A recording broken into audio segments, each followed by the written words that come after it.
Visto de Fora. Apito inicial para mais um Visto de Fora. Apito inicial mesmo, porque vamos começar a falar de bola. Bem-vindos, Olivier e Begonha, como estão? Bom dia, boa noite. Muito boa noite. Depois, esta é uma semana que se segue a uma conquista francesa, porque ao fim de muitos anos, França, com o Paris Saint-Germain, conquista a sua segunda Taça dos Campeões, ou Liga dos Campeões. Olivier, é uma nova era do futebol francês. Vibraste muito com a vitória do Paris Saint-Germain? Não vibrei porque nunca gostei deste clube, portanto não vou mentir que eu estava a torcer, mas há 4.000% para o Inter de Milão, portanto fiquei triste a nível pessoal, e agora Isso é arrasador, um mas é terrível, para mim o jogo do Paris Saint-Germain serei sempre contra a equipe que joga contra o Paris Saint-Germain. Agora, em relação agora do ponto de vista da análise rapidamente, sim, é preciso ver que a França, ao contrário daqui em Portugal, dá muito mais importância à seleção do que aos clubes, porque os clubes quase não ganharam nada, o segundo título apenas na Liga dos Campeões da história do futebol francês versus a seleção francesa do futebol, do mundial, do europeu, etc. E daí é uma espécie, os franceses já estavam fartos de perder, eram losers. Haviam os espanhóis ganharam, os portugueses ganharem, os holandeses ganharem, mas a França era o país da loser no que diz respeito aos clubes, não tanto na seleção. E finalmente é um pouco, lá está, é um pouco estranho até pensar que o clube francês é campeão da Europa, é um pouco muito estranho para alguém que é francês. Muito bem, Begonha, eu recordo que Espanha tem 20 Ligas dos Campeões, 15 do Real, 5 do Barcelona, não é? Mas é que deve de ser o espanhol, o Luis Enrique, que foi, por certo, também treinador do Celta, do Vigo e do Barcelona. Teve um toquezinho espanhol, é deve verdade. de ser um espanhol, o que Eurovisão, o treinador do PSG. E atenção, e um meio-campo português. E vários jogadores espanhóis também. E um meio-campo português, não esquecer. Vitinha, João Neves e também portanto, temos Nuno Mendes ibéricos e o lá que fizeram a súa parte para conseguir isto, non é? E é verdade que as equipas españolas, creo que preguntabas as equipas españolas, sí que neste sentido teñen varias Champions, non é? Liga dos Campeóns. E nesse sentido nós estamos bastante bem. Sim, vais ter que dar umas dicas ao Olivier, mas ficará para outra oportunidade em que falaremos novamente. Olha aí, parabéns a Portugal. Veremos qual será a final do próximo domingo. Já falamos de bola, vamos avançar para a restante análise da semana. O Visto de Fora é uma parceria Renascença-Euronet, a rede europeia de rádios. Euronet Plus. Este mês de junho arrancou com um ataque surpreendente. Mais de 100 drones ucranianos atingiram bases aéreas no interior da Rússia, tendo como alvo bombardeiros de longo alcance com capacidade nuclear. Foi designada a Operação Teia de Aranha, penetrou e bem no território russo. Olivier, alguns analistas olham para este ataque como uma espécie de Pearl Harbor de Vladimir Putin da Rússia. Concordas com esta análise? Poderá ter esse... Foi surpreendente, sem dúvida. Eventualmente inesperado. Que efeitos é que isto pode ter? Eu diria que é sobretudo, não gosto da palavra simbólica, porque é algo um pouco mais do que simbólica, mas não estou a ver que vai mudar o rumo da guerra. Portanto, não estou, para mim, a comparação com o Pearl Harbor não faz sentido nenhum, é a minha opinião, mas eu acho que é mais a ideia, o simbolismo, para que a Ucrânia pode surpreender do adversário, não é? Que não anda a dormir. Sim. E que ainda pode ter um peso sobre o futuro deste conflito. Eu acho que é mais isto. Agora, a grande questão aqui, o meu receio, que é dito por acaso por um antigo embaixador da Ucrânia nos Estados Unidos, que dizia... Ele receia primeiro a resposta, vamos ver qual vai ser a resposta da Rússia, e ele considera que há o risco de uma escalada grave. Isso que eu ia perguntar, portanto a Rússia pode intensificar exatamente, o conflito. Sim, claro, eu acho que sim, e ele acha que, infelizmente, às vezes, quando existe a escalada grave máxima, às vezes é a partir daí que pode haver uma ligeira janela de abertura para sair da guerra. Eu espero que não seja preciso uma desgraça, eu diria, histórica, para que possa haver um avanço na resolução. Mas o reconhecimento de alguma vulnerabilidade por parte da Rússia pode levar a esse esforço a negociar, do teu ponto de vista, Olivier, rapidamente? É isso que pode acontecer? Não, para mim é zero. Não, para mim, neste momento, zero. Neste momento, então a Rússia não quer compromisso nenhum, portanto, zero. Muito bem. O que é que pode significar isto, Begonha? Uma alteração no conflito, intensificação do conflito? Surpreendeu-te este ataque de grande envergadura da Ucrânia em território russo? Sin dúbida, a todas as persoas nos sorprendeu, non é? Este ataque demostra tamén como as forzas de segurança ucranianas estiveran a preparar este ataque ao longo de máis dun ano, non é? Mas non nos podemos esquecer que este ataque non tería sido posible sin a axuda internacional, a axuda das secretas internacionais, a axuda da NATO, a axuda dos diferentes países da Unión Europea, dos aliados, porque teñen o apoio os ucranianos de todos nós, non é? Sin ese apoio, o Zelensky nunca podería ter feito isto, mas foi sorpresivo e foi o ataque máis importante da Ucrania en territorio ruso, mas atenção, eu concordo con Olivier en que para mí o máis preocupante de todo isto é qual é que vai ser a reação da Rússia. Ou seja, acreditas que pode haver um intensificar da Rússia em território ucraniano? Pode haver e como coñecemos desde fora ao Putin e vemos como é que ele actúa, ele non vai ficar parado. E isto non significa que a paz esteja máis próxima. Perspectivas eventualmente o prolongar do conflito, é isso? Temos de ter receios e acho que os ucranianos saben e con a axuda tamén internacional están moito atentos a estas posibles reaxoes da Rusia e depois está tamén o pedido precisamente de tregua do Zelensky pelo menos dunha semana de que se reanuden as conversas diplomáticas con a Rusia. E eu acho que ten a ver con isto, non é? Para que a Rusia non ataque nesta semana, non ataque alvos ucranianos, non é?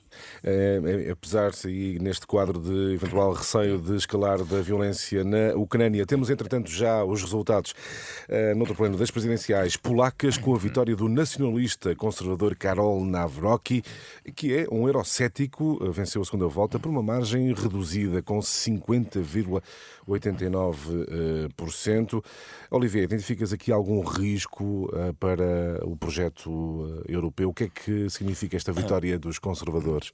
Não, projeto europeu não está absolutamente em risco de forma nenhuma. Pelo menos alguma alteração naquilo que é a lógica de funcionamento da Europa. Sim, automaticamente, a partir do momento em que a Polónia, que tem o peso que tem neste momento, sobretudo por causa da guerra na Ucrânia, é evidente que esta eleição que não é uma boa notícia para a Ucrânia e não é uma boa notícia para a União Europeia, na minha opinião, como é evidente, não é? Porque eles consideram, claro, as pessoas que votaram que é uma excelente notícia, não é? Agora, sim.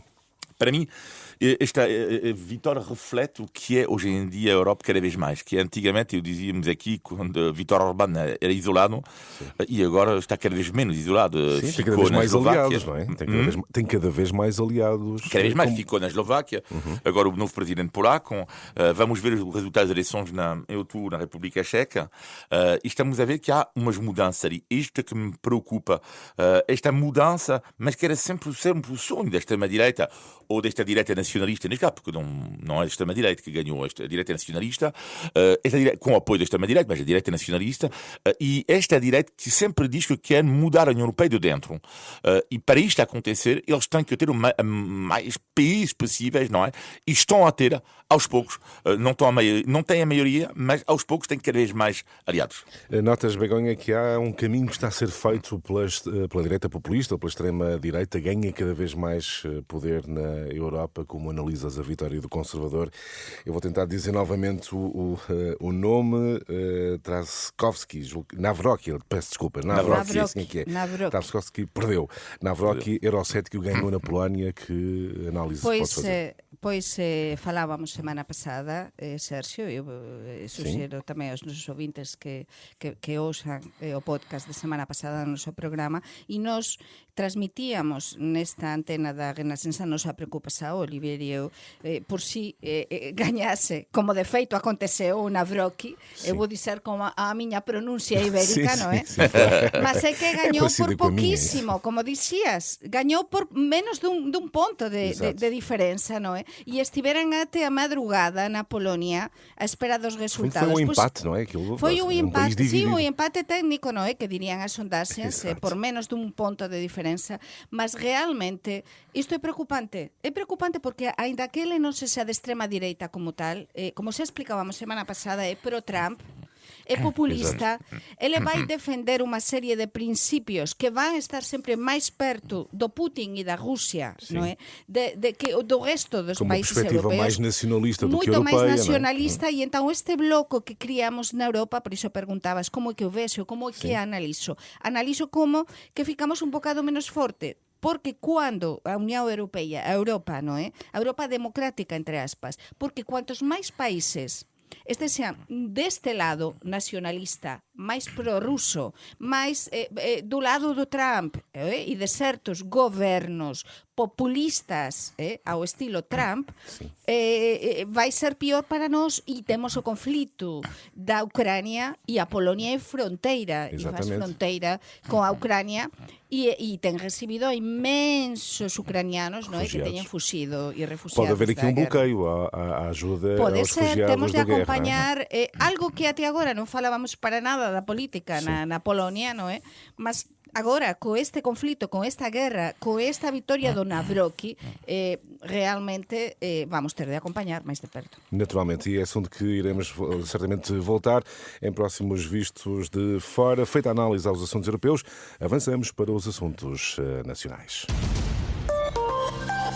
Euronet Plus. Milano. Zagreb. Bruxelas. Sofia. Riga. Euronet Plus, a rede europeia de rádios para compreender melhor a Europa. Dois factos políticos a marcar esta semana em Portugal: a confirmação da candidatura de António José Seguro à presidência da República e o novo governo. Eu faço aqui um 2 em 1 para respostas sintéticas. Olivier, Sim. o que é que pode significar a candidatura de António José Seguro, que está a receber críticas do universo socialista, e que avaliação fazes do novo governo, que enfim, pouco muda, digamos assim, não é? Sim, em relação ao novo governo, pouco muda. Eu diria que achei interessante é um ministro da reforma do Estado, porque eu acho que ele vai ser avaliado muito, Luís Montenegro, sobre esta questão, que é uma questão que preocupa muito os portugueses e uma grande parte do seu eleitorado. Portanto, eu achei interessante. Vamos ver se de facto há ou não esta reforma que o Estado bem precisa seja dita. Agora, em relação à candidatura do Luís Seguro, eu acho que é um início de candidatura que eu acho que ele vai muito baixo. Ou seja, vai andar muito baixo nas sondagens. É a minha previsão. A questão aqui é, além de que ele não tem o apoio do próprio, um grande apoio, por assim dizer, não se sente uma loucura de apoiantes dentro do partido. O que não é mau sinal, porque tendo em conta o PS agora, o estado em que está. Agora, eu tenho a grande ideia que é o risco é que o PS leve uma derrota histórica novamente nas eleições presidenciais, porque há duas fortes candidaturas. Isto vai ser a grande dificuldade. É o Gouveia Melo e Marcos Mendes que vão roubar a queda do universo socialista em Portugal. É possível, porque assim, o Gouveia Melo vai buscar alguns, nem todos, eleitorado da esquerda, e Marcos Mendes também. Isto que vai ser a grande dificuldade para José Luís Seguro, que é, tirando o eleitorado da extrema-esquerda, mas vimos, a extrema-esquerda está a baixar também em Portugal, a da esquerda radical, para se dizer, está a baixá-la, e a outra esquerda, muitos deles vão votar Marcos Mendes e Gouveia Melo. Podem votar, aliás, e daí a dificuldade é encontrar o seu espaço político. Begonha, dois factos políticos. Vamos falar de António José Seguro. O que é que significa para ti, o que é que pode significar e como é que olhas para a formação do novo governo, que tem essa ligeira alteração, como dizia o Olivier, tem um novo ministério, a reforma do Estado e muito poucas caras novas. Vamos por partes. António José Seguro non é unha sorpresa para ninguén. Estábase a preparar no seu espaço televisivo da CNN Portugal, non é? Estas presidenciais são os candidatos, os presidentes, os segredos mais mal guardados, não é? Sí, exactamente. Sabíamos desde há meses que ele tensionaba e xa deu varias sinais. Por tanto, non foi sorpresa para ninguén, mas para mí o que é máis noticioso, e falo como xornalista, é precisamente o que diz, por exemplo, a Mariana Vieira da Silva aquí na Renascença, no seu programa, precisamente a dizer que ele non aporta nada e non aportou nada novo cando ele presidiu non, foi o secretario xeral do Partido Socialista. Por tanto, discrepancia dentro dos socialistas e, como dicía Olivier, okay?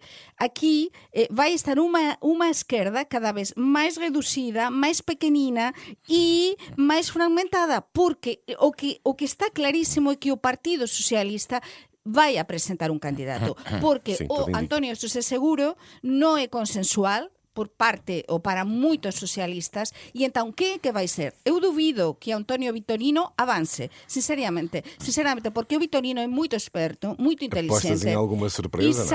E sabe, pois se callar podería ser Augusto Santos Silva, porque o Antonio Vitorino sempre está a se deixar querer, non é? Eu lembrome, desde que estou en Portugal, sempre Antonio Vitorino é candidato para tudo e para alguma coisa. Mas E depois nunca avanza, avança. porque ele sabe que fica mellor sempre por trás, porque aquí ten todo para perder, porque temos a Gouveia e Melo, que é o grande candidato, e temos os candidatos, e temos tamén ao Marques Méndez, portanto, a esquerda vai estar mesmo moito fragmentado. O que dixías do novo Quanto ao novo goberno, governo, exato. que perguntabas, Rapidamente. para mí é un goberno, a verdade é que fiquei, non sei, un bocado triste, porque vexo que é un goberno de continuidade. Vamos ser claros, máis do mesmo. Vexo que, por exemplo, xuventude, cultura e desporto, non é? Por que nunca se valoriza a cultura suficientemente? Porque aquí, eu até posso perceber que se xunte o que o da xuventude, mas neste caso xuntaran xuventude, desporto e cultura. E eu penso, por que aquí un país tan envellecido como Portugal non aposta pelos máis idosos?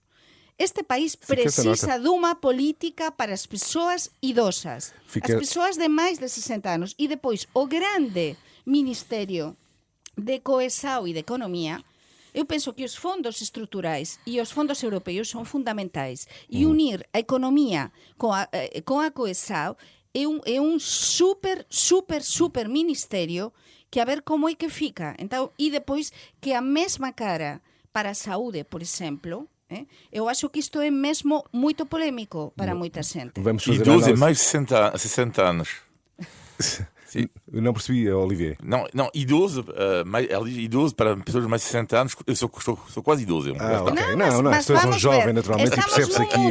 Estamos num mundo e num país como Portugal, igual que acontece na Itália, na Grécia, en España, no sul da Europa, onde é muito importante persoas ou políticas tamén a pensar na terceira idade. Mas non só na terceira idade como idosiños así, non, como políticas para a pensar na grande parte da população, porque isso também é importante. Está feita essa análise ao novo governo. Está aí a Feira do Livro de Lisboa. Não sei se são habituais frequentadores, sei que vocês leem bastante sim. em Portugal. Olivier, desde sempre diz-se que se lê muito pouco em Portugal. Foi algo que notaste quando chegaste a este país? Muito mesmo, uma coisa que me surpreendeu, porque eu venho no país, ou exatamente o contrário. Aliás, os números mostram isto. A França, na Europa, é quase a 5 livros por pessoa. Portanto, é muito, enquanto Portugal é 1,3. Portanto, estão a ver, é 4 vezes mais. O que surpreendeu-me imenso em Portugal, nos transportes públicos, por exemplo. É uma loucura. Os jovens também surpreendem imenso. Por exemplo, os jovens franceses leem, não estou a dizer que leem tanto como os adultos, não, mas leem muito mais do que aqui os jovens. Depois surpreendeu-me imenso também em Portugal a ausência de quantidade de livros traduzidos. Também tem a ver com o mercado. Certo. Lá está, mas, por exemplo, imagina, eu adoro ler, mas imagina os policiais nórdicos, por exemplo. Há em Portugal, mas não há muitos. E, portanto, depois, a importância dos livros sobre o bem-estar aqui também surpreende-me. Há também um fenómeno mundial, mas ainda mais aqui. É interessante. E, sobretudo, o que me surpreende em Portugal é a ausência dos hábitos de ler ficção. Isto é surpreendente para um francês. Ou seja, em França, toda a gente, os meus amigos, os meus pais, lê ficções. E aqui, muito pouco. Ou seja, mesmo os meus amigos em Portugal que eu leem muitos ensaios ou livros que sejam eles técnicos ou não, mas ler ficção, sei lá, um livro de Umberto Eco ou um livro, é muito raro. Atribuis isso a quê? A ausência de tudo isto para acabar? Não, porque é dramático, é que tanto o governo do PS, governo até agora, como agora este governo, do que é que eu vi, não aposta em nada, como diz a Begonha, sobre a cultura, mas então sobre a leitura é uma vergonha. E sobretudo a ideia que eu sempre defendi, combati aliás, que é dizer, quando tu vês, mas é uma questão dos tempos atuais, não. Há outros países que também têm telemóveis e que têm TikTok, sei lá, e que eu leio imenso. Mas esta teoria, ela cai por terra quando me dizem que são os tempos modernos. Está errado Portugal continua a ser, infelizmente, uma das piores exceções da Europa ao nível da leitura. Begonha, o teu Sim, olhar sim, sobre a sim. forma como os portugueses Neste caso, hoje estamos leem a ou não concordar leem. bastante. Vamos Os à tua portugueses leitura. não leem mesmo. Precisamente esta semana fui convidada a un encontro con o Bento Rodríguez da SIC, Sí. o apresentador, o Pivot, con varias persoas de diferentes empresas, e realmente é unha das coisas que falábamos, porque as persoas ven televisao. Aquí en Portugal é ligar o ecrã, ligar televisao, nin siquer ouven a radio, como por exemplo se ouve en España mayoritariamente, Sí, non é? a radio E ten unha depois forza xa moito nin máis digamos o de ler. Olivier presente. e eu somos unha minoría, é dizer, unha minoría que vai todos os anos á Feira do Libro de Lisboa, que por certo é xirísima, mas eu diría aquí unha coisa, e é unha pena que as apresentaxoes dos libros nas feiras do libro, neste caso na de Lisboa, que é o que estamos a falar, sexan a horas ás veces tan extrañas. Por que? Eu, por exemplo, teño a presentación do libro dunha amiga neste sábado, acho que é ás 3 da tarde, é dizer, un sábado con calor ás 3 da tarde, non vai Non vai ninguén. ninguén. É dizer, a partir das 4 e tal, 5, sin, é dizer, é pensar as coisas con a cabeciña. Se as persoas non compran moitos libros e non van maioritariamente á Feira do Libro, pelo menos faz as coisas atractivas, porque até é moito visual a Feira do Mas Libro vocês de não acham Lisboa. que é também uma falha, eventualmente uma das grandes falhas no pós-25 de Abril, nas escolas, o incentivo? Sí, Quer dizer, há um sí, esforço. mas as novas xerasoes Completamente. non leen. Eu falo pelos meus fillos, o máis vello sí, que lê máis, o pequeno, teño de estar sempre a puxar por ele. É dizer, as novas xerasoes, para eles é moito difícil ler, leen todo, quasi todo no ecrã, Sí. e temos de estar a incentivar e teñen de ver os pais, porque é moito importante que os nosos fillos vexan os pais ler, porque eu oso a moitos Claro. pais que peden aos fillos para ler, mas eles preguntan Mas vão que para o libro telemóvel están a também, ler. não é? E Também non vão- leen, também e non vão leen para- nada, non é? Então é importante que eles vexan un libro na nosa mesiña, xunto a nós, a ler en diferentes momentos, na praia, en diferentes momentos, porque eles se van a habituar a algo que para nós é normal, non é? Mas Muito para eles, por desgraça, non é normal. Vamos avançar para o índice de Tugalidade, tem a ver com literatura. Índice De Tugalidade. Vocês sabem onde é que está aquele que é considerado o primeiro exemplar de Os Lusíadas, de Luís Vaz de Camões? Onde é que ele está? Onde Na é que ele Torre está? do Tombo. Não. Aquele que é considerado o primeiro exemplar Sim. das Lusíadas. Sim, no Panteão. Ai, Também estará em batalha. Não, também não está. Não, não. gostei do- Vou dar uma É dica. Tomara. Mais a norte, mais a norte. Mais a norte, em Braga. Não, um bocadinho mais a sul. Um bocadinho mais a sul. No Porto, hein? Está no Porto, agora falta saber onde. Ai, no Porto.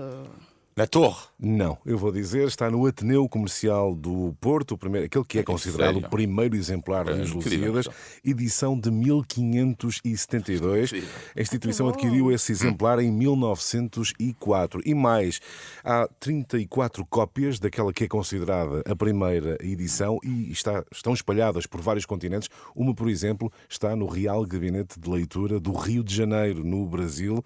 Se um dia lá forem, podem visitar e podem ver esse exemplar. Se alguém tiver em casa, Claro. pode nos enviar, hein? Pode nos oferecer. Hein? Sim, Se alguém sim, tiver. sim. A Claro. edição de 1572 eu Com duvido um bocadinho. certeza. Isso não custa, não tem valor nenhum, verdade, Olivier? Sim, sem dúvida. Mas fica aqui esta dica. Portanto, aquele que é considerado o primeiro Incrível. exemplar Olha, das estamos a Lusíadas aprender algo. está no Ateneu Comercial do Porto. Vamos Olha, avançar. obrigada. Muito bem, muito Sérgio? bem. Estou aqui sempre para informar, naturalmente. Vamos avançar para o negativo e para o positivo. O negativo, Begonha, da semana. Pois, olha, estamos en véspera de feriados. Vamos ver. Que acontece en Portugal neste mes de suño?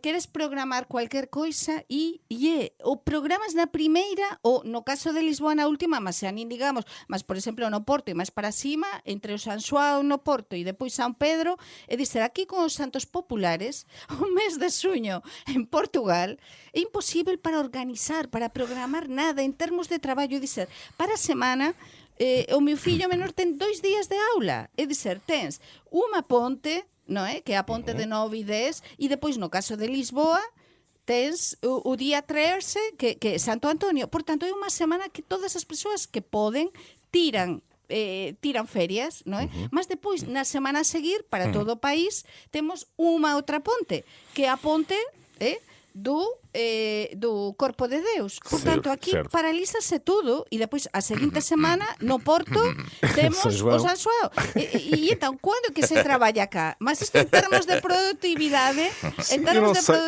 quando que se trabalha É cá o em teu ponto, junho? é o teu ponto Na negativo, praia? mas para muitas pessoas poderá ser positivo Não, mas esta isto ausência do para trabalho. tudo. Para, porque depois Claro, entramos eu em percebo. xullo e estamos em período mesmo de temporada alta de férias. Claro. Então aqui desde xunho até agosto, isto Até é xa setembro, todos a até pensar, por os pés na areia. E também sou igual, portanto já estou. Qual é o teu negativo, Olivier? O negativo é o uso aqui em Portugal dos telemóveis nos sítios públicos e não só. E quando digo uso, falo do abuso, vou dar 2 exemplos. Um que sempre me surpreendeu em Portugal, que é no comboio, quando toco o telemóvel, as pessoas atendem. Uau! Eu nunca percebi isto, é uma coisa que eu nunca fiz, não é? Não faz parte dos meus hábitos, bom. Mas em Portugal, toco o telemóvel no restaurante ou no comboio, as pessoas atendem. Uau! E outro dia estava preso ao comboio, o homem falou com a mãe dele. Mãe, eu não queria acreditar. Não, mas eu queria descansar. E ele estou a falar sério. Tua mãe, olha, é assim, é tão bacalhau, que mais. Mas pensei assim, mas isto é inacreditável. É inacreditável. No outro dia, no restaurante, um homem namorado toca o telemóvel, atende. Mas isto então não se levanta, vai responder fora. Não entendo. Mas pior do que isso é no ginásio. Está uma pessoa quase nua lá, está tocando o telemóvel. E agora, nova moda em Está Portugal, atendendo. e nova moda em Portugal também, que eu queria que o negativo tem a ver com o abuso dos telemóveis. Sim. Agora isto é uma loucura. Também nos restaurantes hoje em dia, por causa das encomendas, através das plataformas de encomendas de comida, Sim. eles deixam o telemóvel, os donos, às vezes lá, e tu ouves non-stop o barulho da aplicação. Ou seja, cling, cling. Ou seja, é um abuso, mas é que é um atentado a nível dos ouvidos. O barulho dos telemóveis e o abuso dos telemóveis em Portugal nos sítios públicos. Vamos então para o positivo, Begonha. Sí, mas desgraciadamente isto é algo que eu acho que tamén é internacional e temos de aprender a desligar do telemóvel. Iso acho que é o máis importante para a nosa xeración Muito bem. e para as futuras. Para mí o mellor foi sin dúbida a solidariedade máis humano, máis unha campaña do Banco Alimentar dos portugueses. É dizer, nun momento no que tantas persoas o pasan mal, o Banco Alimentar voltou a ter records de solidariedade dos portugueses nesta campaña do pasado fin de semana. Eles habitualmente esta campaña facen, mas ás veces un bocado depois e tal, e sempre teve máis suceso a campaña de Natal. Sí. Mas encontrar que as persoas continúan a ser solidarias. Este país eu non me canso de repetir, nos criticamos determinadas coisas, mas tamén valorizamos moito como é que son as persoas e as persoas axudan aos outros. E no que é de comer, acho que todos somos solidarios. Se ves no supermercado, vas ao supermercado a facer compras e as persoas maioritariamente están a colaborar. Muito Portanto, bem. para mim isso é muito bom. O teu positivo, Dois Olivier? pequenos positivos. O primeiro, a iniciativa extraordinária da Radio Renascença contra a violência doméstica, todos. os Sim. três Sim, da sim. manhã fechados em casa. Magnífico mesmo esta iniciativa. Sim, parabéns. E segundo ponto, mais leve, muito mais leve, aliás. Há uma coisa que eu adoro em Portugal, por acaso. Estava a reparar nisto ontem à noite, fui jantar com um amigo meu e eu de contrário, porque ontem não tive isto na mesa, mas por norma em Portugal existe, que é a travessa. A comida era é colocada dentro da travessa, a mesa, e nunca, ou raramente, dentro do prato. Sim. Isto adoro. Ou seja, em França é insuportável, tu vais comer, dão-te o prato já feito. Ou seja, vão-te dar o prato. Ontem, estão a perceber, a comida dentro Sim, do prato. sim, Claro, sim, sim, sim, mas sim. é que Eu quero, pouca eu não quantidade. quero, Tu não eu queres quero ninguém o meu prato servir-te. branco e depois quero a travessa, quero o bar do tacho, o bar do tacho, do bar, aliás. Emocionaste. Eu não quero. Viste a emoção da voz do E Olivier, ontem, sem dúvida. coisa rara, a comida estava boa, apesar de ter sido uma dose individual dentro do prato. Mas por norma, um restaurante, quando um prato é servido diretamente a comida dentro do prato, por norma não é um bom restaurante. Mas e depois que menos quantidade? É dizer, Como? que a Sim. travessa Exatamente, sempre quantidade. exatamente. Claro. Além Na disso, travessa além é disso, para quem decide quem repetir. come mais sou eu. E tu A travessa, gostas de isto é que é comer. bom. Gostas de Exatamente. quantidade, E Olivier. por isso travessa. E tudo o que é, onde reparar, cada vez que é um tacho de barro, por norma, a comida é muito boa. Muito por boa. norma. Muito bem. Mas Por norma. e os outros tamén, porque consoante o que eu adoro cociñar e a gastronomía, consoante con o tipo de prato, Poden ter barro ou pode ser metálico. Mas, sem dúvida, as travessas, nisso concordo. Ai, ok? magnífico, isto É é comida fabuloso. de casa e Sabe, Fabuloso. quantidade. Sim, Sabe depois de muito 3, bem, 4 muito doses. Mas Não, depois, isto é para ir ao fabuloso, não? ginásio a fazer desporto. Sim, sim, sim. porque, Isso é outra coisa, depois pegas Já no está. telemóvel e vais Telemóvel. ao teu negativo. Não pode ser. Bom, chegamos ao fim de mais um Visto de Fora de Travessa Cheia. Um grande abraço. Obrigado, até à tchau, próxima bye. semana. abraço. Visto de fora.